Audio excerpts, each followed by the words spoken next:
आप देख रहे हैं द बिहार टॉप में हूँ आदेशपुरी।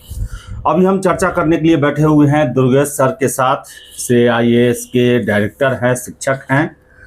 एडीओ एग्ज़ाम के संदर्भ में बीपीएससी के द्वारा जो 72वीं सिविल सेवा और साथ साथ 71वीं सिविल सेवा का जो मेंस होने वाला है, उसकी रूपरेखा को लेकर जो एक तरह से कहें कि इशारे मिल रहे हैं कि आयोग अब कैसे प्रश्न पूछेगा, आयोग के प्रश्न पूछने का तरीका क्या होगा, इन सब बिंदुओं पर चर्चा करेंगे। तो सर, सबसे पहले कल आपने एडीओ का सर पेपर देखा होगा, लेवल 5 का ये एग्ज़ाम है, क्या कहेंगे सर जीएस का पेपर देखने के बाद? सर, ये प्रश्न पत्र को देखने के बाद तो ये नहीं कहा जा सकता है कि ये लेवल 5 का एग्ज़ाम है, लेकिन चूंकि बीपीएससी एग्ज़ाम ले रही है तो ये चीज़ दिख रहा है कि बीपीएससी क्या है और अभ्यर्थियों को उसके बारे में क्या परसेप्शन बनाना चाहिए। और इसलिए ये प्रश्न पत्र इस बात को स्पष्ट कर रहा है कि अब जो तैयारी है वो केवल और केवल आपके सेट बनाने से, अभ्यास करने से या वन लाइनर पढ़ने से नहीं है हुआ, क्योंकि जिस तरह से विकल्प बनाए गए हैं वो विकल्प में से अगर एक भी विकल्प आप नहीं जानते हैं तो आपका प्रश्न सही नहीं होगा। इसलिए अब सीरियस पढ़ाई करना है, सीरियस तरीके से आपको पढ़ने की ज़रूरत है।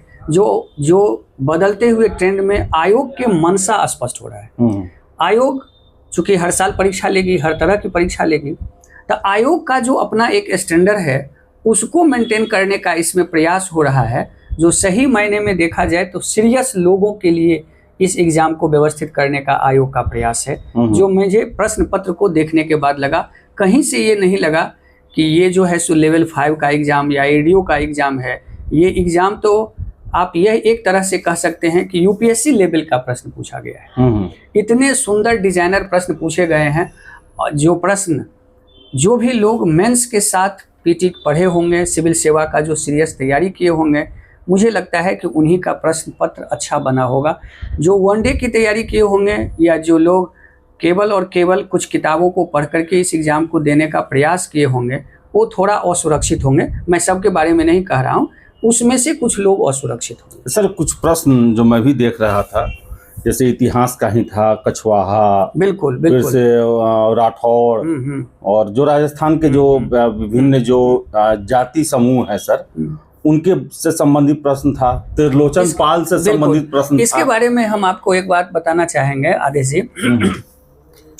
सबसे पहली बात है कि सिविल सेवा जो है वो मुझे लगता है कि सबसे सुरक्षित और सबसे प्रेडिक्टेबल जो है सो आपको एग्जाम है। इसमें प्रेडिक्शन होता है। अब यहाँ सवाल है कि प्रेडिक्शन होता है, तुक्केबाजी तो होती नहीं है। तो प्रेडिक्शन करने के लिए दो चीज़ों की ज़रूरत होती है, जो मैं अभ्यर्थी को ये बात बताना चाहता हूँ। इसको आप गांठ बांध लीजिए, अगर आप नए हैं तब भी, पुराने हैं तब भी। प्रेडिक्शन का दो आधार होता है। एक कि आप बदलते हुए समय में प्रश्न को देखिए और उसके ट्रेंड को समझिए, उसको ट्रेंड के समझते हुए अपने आप को आप देखिए। एक्चुअल में हम वहीं तक देख पाते हैं जहां तक हमारी दृष्टि होती है। तो हमारी दृष्टि तैयारी को लेकर के कहाँ जानी चाहिए, ये आयोग के द्वारा प्रश्न पूछने के तरीके का अध्ययन करके हम वो सीख सकते हैं।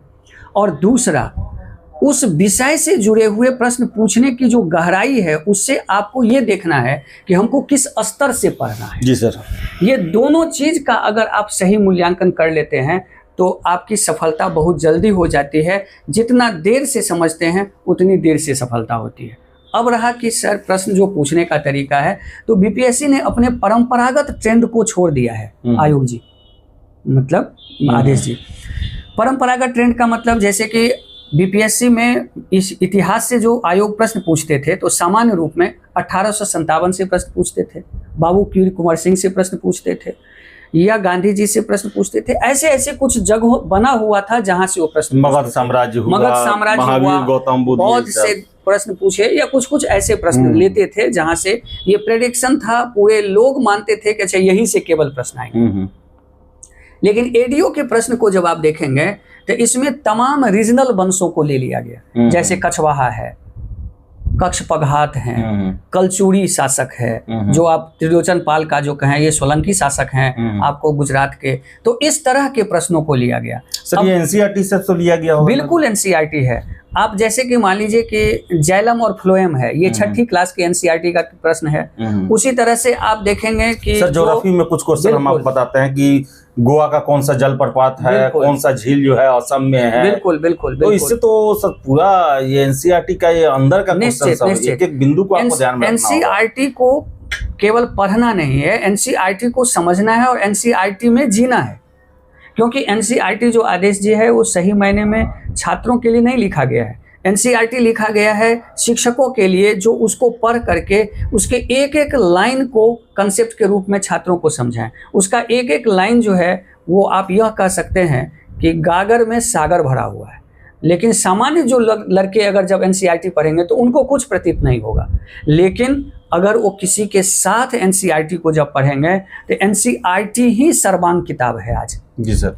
जहाँ से आयोग डिफरेंट टाइप के प्रश्न बना सकते हैं। मान लीजिए फिजिक्स में ही आप देखेंगे प्रोटॉन से प्रश्न पूछे गए हैं, जिसमें आपको सामान्य जो नाभिकीय बल होता है वो भी दिया गया था, इलेक्ट्रोस्टैटिक फोर्स वो भी दिए गए थे, गुरुत्वाकर्षण बल था वो भी था। किसी भी पदार्थ में ये तीनों बल होते हैं, लेकिन तीनों बल का क्रम क्या है, ये कितनी गहराई वाला है, कि पहले क्या लगता है, नाभिकीय बल, या पहले इलेक्ट्रोमैग्नेटिक फोर्स लगता है, या पहले गुरुत्वाकर्षण बल लगता है।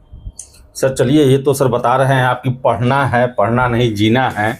लेकिन सर जो ये आज पीडीएफ कल्चर चला हुआ है कि सब चीज़ का पीडीएफ भेज दिया जाता है, आसान कर दिया जाता है पढ़ाई। देखिए मुझे जो अपना है, जैसे कि मैं आयोग को हमेशा से देखता आ रहा है, जब इसमें ट्रेंड बदला तब भी मैं ये बात सभी लोगों को बताया, और आज भी मैं यही कह रहा हूँ कि आयोग जिस तरह से अपने ट्रेंड को बदल रहे हैं, प्रश्न पूछने के उनके जो तरीके हैं, 72वीं में देखने को मिलेगा सर ये चीज़। ये बिल्कुल मिलेगा 72वीं में। 72वीं सर, अगर मान लीजिए कि हम उसको इस सेंस में कह सकते हैं कि ये तो केवल झांकी है, 72वीं अभी बाकी है। जी सर। आप इसको ऐसे समझिए, और एकदम ये देखने को मिलेंगे। और एक बात मैं आप लोगों को बताना चाहता हूँ कि आयोग का जो ट्रेंड है, अगर ट्रेंड पर विचार करेंगे, मैं ट्रेंड पर पहले विचार कर लूँ, तो आयोग इससे ये मैसेज देना चाहते हैं कि आप जो ऑनलाइन है या फिर आप व्हाट्सएप यूनिवर्सिटी पर जो निर्भर हैं अपनी तैयारी के लिए, उन सभी तैयारियों को छोड़िए और आप सीरियस होकर के, अगर सिलेबस का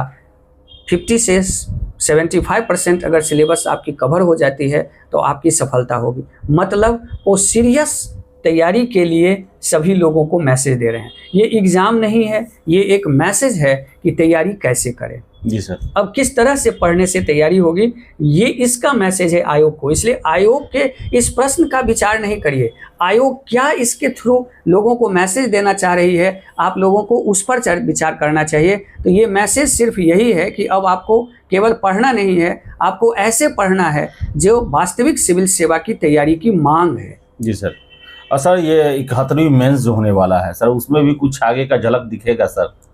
देखिए, जैसे कि मुझे जो सूचना मिले हैं उस हिसाब से तो मुझे लग रहा है कि 71वीं में भी जो मेंस का प्रश्न होगा वो बहुत डिजाइनर टाइप के प्रश्न होंगे, और मौलिक उत्तर जो लिखना जानते हैं, जिनका अपना मौलिक चिंतन और सोच डेवलप है, वही अच्छा मेंस लिखेंगे। बाकी तो मान लीजिए कि 25 तारीख को पता लग ही जाएंगे कि क्या होंगे, लेकिन अलग होगा। चूँकि कहा जाता है कि एक एक कदम जो आयोग का है वो अपनी गुणवत्ता की तलाश में है, और यही गुणवत्ता की ओर उनका जो है सो ये सर छात्रों को क्या कहना चाहेंगे जो 72वीं मेंस में शामिल होंगे सर? देखिए, जो 71वीं मेंस दे रहे हैं, 72वीं पीटी को लेकर, बिल्कुल 71वीं जो मेंस दे रहे हैं, पहले एक बार उनको बता दें कि 71वीं जो लोग मेंस दे रहे हैं वो सभी लोग जो क्वेश्चन है उसको मौलिक रूप में सोचिए, टू द पॉइंट जो है इस 10 दिन में आप उसका एक नोट्स बना लीजिए, रिवीजन नोट्स। अपने मन में जो आपको प्रश्न आता है उसको एक फॉर्मेटिंग मोड में आप उसको तैयार कर लीजिए।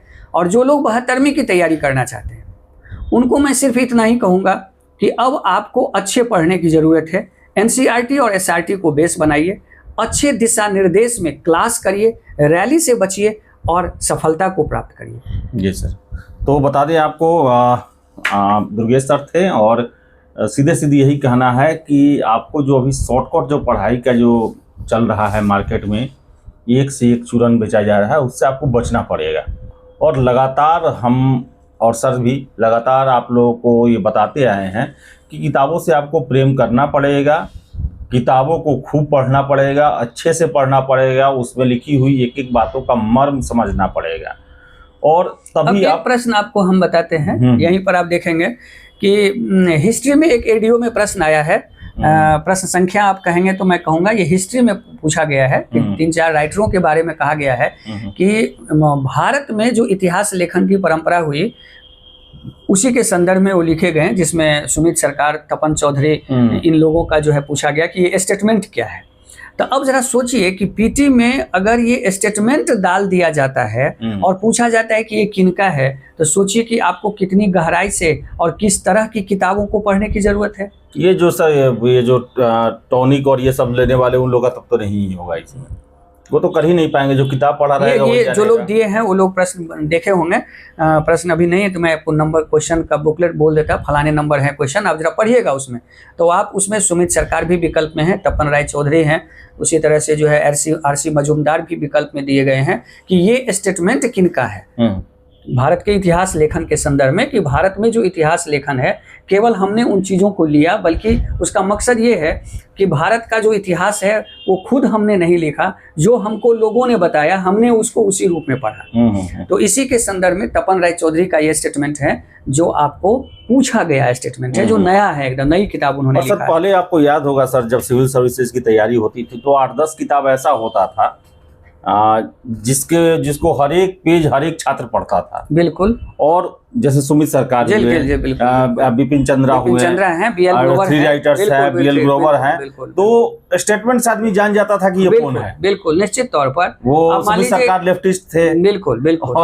अब जैसे कि मान लीजिए कि आदेश जी सतीश चंद्रा की किताब की जो वॉल्यूम 1 की एक है मेडिवल इंडिया का फर्स्ट वॉल्यूम है, उसमें जो है सो एक जगह पूछा जाता है कि जब इल्तुतमिश के सामने में ये प्रश्न आता है कि राज्य का धर्म क्या हो, मतलब दारुल हर्ब हो या दारुल इस्लाम हो। इसके लिए उन्होंने एक कमेटी बनाई, तो वहाँ के कमेटी ने सिफारिश किया कि इस यहाँ का जो धर्म है वो दारुल इस्लाम होना चाहिए, जिस पर इल्तुतमिश ने लोगों को कहा कि यहाँ पर ये संभव नहीं है, क्योंकि यहाँ आपकी स्थिति वही है जो सब्जी में नमक की है। ये उस किताब का ये निष्कर्ष लाइन है, जिससे आपको दिल्ली सल्तनत के धर्मनिरपेक्षता पर ये कहा जाता है। अब यहाँ पर ये सवाल अगर सीधा पूछ दिया जाए कि ये किनका लाइन है, किनके द्वारा कहा गया, तो लोग अक्सर क्या करेंगे, मिस कर जाएंगे। तो इसलिए पहले सिविल सेवा में प्रश्न पूछे जाते थे सर, स्टेटमेंट वाइज जो है, खासकर जीएस में ये स्टेटमेंट वाइज दिए जाते थे कि साम्राज्यवाद उस पके हुए फल की तरह है, तब तक लटके रहता है जब तक पूरी तरह से पक नहीं जाता है। बिल्कुल बिल्कुल। गांधी जो है वो राजनीतिक चालबाज थे। बिल्कुल, ये सब टाइप के स्टेटमेंट बेस्ड थे। बिल्कुल बिल्कुल बिल्कुल। तो इस तरह के प्रश्नों को जानने के लिए या समझने के लिए थोड़ा सा अच्छे से पढ़ना है। याद रखिए कि सिविल सेवा के लिए बहुत पढ़ने की जरूरत नहीं होती है, बहुत अच्छा पढ़ने की जरूरत होती है। आप अच्छा पढ़िए, अच्छा प्रयास करिए, केवल भीड़ की तरफ मत दौड़िए, स्वयं को खोजिए, स्वयं को पहचानिए, रिजल्ट हो जाएगा। चलिए, तो सर आपने बहुत अच्छी बातें बताई छात्रों को, और इम्प्लीमेंट करें, भीड़ का हिस्सा ना बने, देखा देखी ना करें, क्योंकि देखा देखी करेंगे मैक्सिमम भीड़ देखा देखी ही करता है और वो भीड़ बन के ही रह जाते हैं। तो हर एक इंडिकेशन को समझें, प्रश्नों को देखें, उनके पूछने के तरीके को देखें और ये पता करें कि आखिर इनके हल कहाँ से मिलेंगे, किस तरह पढ़ने से मिलेंगे, किन पुस्तकों को पढ़ने से मिलेंगे। इस पर ज़रूर जोर दें आप, तभी जो है सिविल सेवा आप अच्छे से क्रैक कर सकते हैं। तो चलिए, इस वीडियो में इतना ही। वीडियो पसंद आया लाइक शेयर करें, हमारे चैनल द बिहार टॉक को सब्सक्राइब जरूर कर लें। धन्यवाद।